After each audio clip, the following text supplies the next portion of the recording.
ഈ നടക്കാനിരിക്കുന്ന തദ്ദേശ തെരഞ്ഞെടുപ്പിൽ മുട്ടട വാർഡിലെ ഐക്യജനാധിപത്യ മുന്നണിയുടെ സ്ഥാനാർത്ഥിയെ മത്സരിക്കുമ്പോൾ എന്തുകൊണ്ട് തന്നെ വിജയിപ്പിക്കണം എന്നുള്ളത് ഒരു ചോദ്യചിഹ്നമാണല്ലോ അല്ലേ? കാരണം എല്ലാവരും പറയുന്നുണ്ട് LDFന്റെ സിറ്റിംഗ് സീറ്റാണ്, വർഷങ്ങളെ അവർ ജയിച്ചു വരുന്നത്. പക്ഷെ അങ്ങനെയൊന്നുമല്ല. മുട്ടട തനി കോൺഗ്രസ് വാർഡാണ്.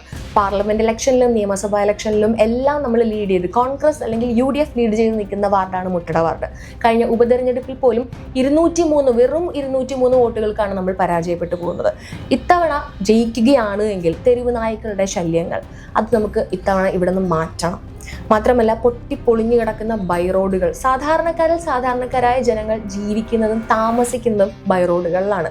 അത് നമ്മുടെ നിലവിലുള്ള ആളുകൾ, നിലവിലുള്ള ജനങ്ങളുടെ കാര്യങ്ങൾ നോക്കേണ്ട ആളുകൾ അതൊട്ടും കൺസിഡർ ചെയ്യുന്നില്ല. അതായത് സാധാരണക്കാരായിട്ടുള്ള ജനങ്ങളെ ഒട്ടും കൺസിഡർ ചെയ്യുന്നില്ല എന്നുള്ളതാണ് പ്രശ്നം.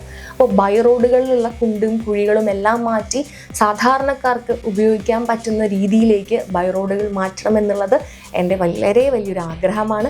തെരുവ് നായ്ക്കളുടെ ശല്യം നിങ്ങൾക്കറിയാം. മുട്ടടയെ സംബന്ധിച്ചിടത്തോളം കൊറോണം ജംഗ്ഷനിലായാലും എല്ലാം ഒരുപാട് IAS സ്ഥാപനങ്ങളുള്ള, IAS കോച്ചിങ് കൊടുക്കുന്ന സ്ഥാപനങ്ങളുള്ള സ്ഥലമാണ്. മാത്രമല്ല, ഒട്ടനവധി ക്യാമ്പസുകൾ, കലാലയങ്ങളായാലും വിദ്യാലയങ്ങളായാലും എല്ലാം വരുന്ന ഒരു വാർഡ് കൂടിയാണ് മുട്ടട വാർഡ്.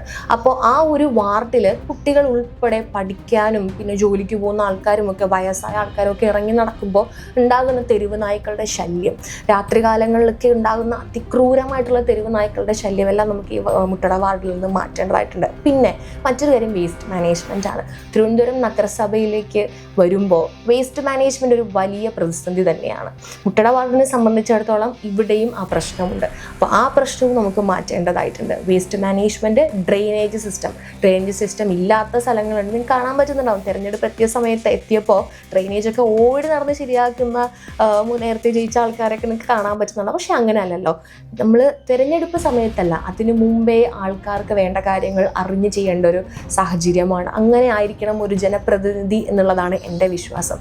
അപ്പോൾ ഡ്രെയിനേജ് സിസ്റ്റം ഉള്ളിടത്ത് തന്നെ അത് പ്രോപ്പറായി വർക്ക് ചെയ്യുന്നില്ല. ഇല്ലാത്ത സ്ഥലങ്ങളുണ്ട്, കുടിവെള്ളത്തിൻ്റെ ബുദ്ധിമുട്ടുകളുണ്ട്, വേസ്റ്റ് മാനേജ്മെൻറ്റിൻ്റെ പ്രശ്നങ്ങളുണ്ട്, തെരുവ് നായ്ക്കളുടെ ശല്യങ്ങളുണ്ട്, ഇലക്ട്രിക് കമ്പികൾ, ഇലക്ട്രിക് വയറുകൾ എല്ലാം തന്നെ വളരെ മോശമായിട്ടുള്ള, അതായത് ആൾക്കാർക്ക് അവരുടെ ജീവന് ആപത്ത് വരുന്ന രീതിയിലേക്കാണ് കോർഡിനേറ്റ് ചെയ്തിരിക്കുന്നത്. അപ്പോൾ അങ്ങനത്തെ പ്രശ്നങ്ങളുണ്ട്. ഇത്തരത്തിലുള്ള പ്രശ്നങ്ങളെല്ലാം മാറ്റിക്കൊണ്ട് ഒരു പുതിയ മുട്ടടയെ ആണ് ഞാൻ സ്വപ്നം കാണുന്നത്. മുട്ടട മുന്നേറാൻ വേണ്ടി എന്നെ വിജയിപ്പിക്കണമെന്ന് ഞാൻ അഭ്യർത്ഥിക്കുകയാണ്.